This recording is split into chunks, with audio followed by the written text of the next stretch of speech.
সামনে পুজো আর পুজো উপলক্ষে আমরা গিয়েছি রবীন্দ্রঘাটে।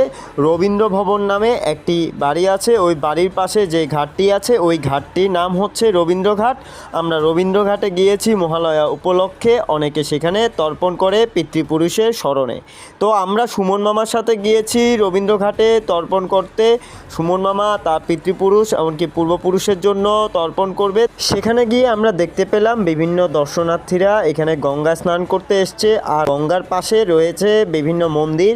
আর স্নান করা শেষে সবাই মন্দির দর্শন করছিল। তো আমরা আপনাদেরকে আজকে পুরো ভিডিও দেখানোর চেষ্টা করব। পুরো ভিডিওতে আমরা কিভাবে রবীন্দ্রঘাটে তর্পণ করেছিল সেটা দেখব, এমনকি কিভাবে যেতে হয় সেটা আপনাদেরকে জানাবো। আচ্ছা, যাই হোক, মহালয়ার দিন এমন একটি শুভ দিনে আমরা সেখানে গঙ্গা স্নান করতে পেরেছি, এমনকি তর্পণ করা দেখতে পেয়েছি। এটি খুবই ভাগ্যের বিষয়, এমনকি খুব সার্থকতা অনুভব হয়েছিল।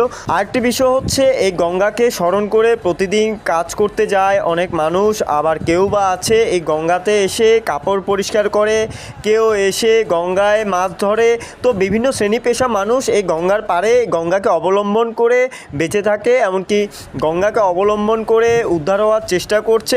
শাস্ত্রীয় মতে গঙ্গায় স্নান করলে সকল পাপ মোচন হয়, এই বিশ্বাস থেকে সনাতন ধর্মাবলম্বীরা এই গঙ্গায় এসে স্নান করে পাপ মোচন করার জন্য তর্পণ করে পিতৃপুরুষকে, পাপ মোচন করে স্বর্গের দ্বারে পৌঁছিয়ে দেওয়ার জন্য। চলুন তাহলে দেখে আসি সুমন মামা কিভাবে তর্পণ করছে, তো সাথে থাকবেন।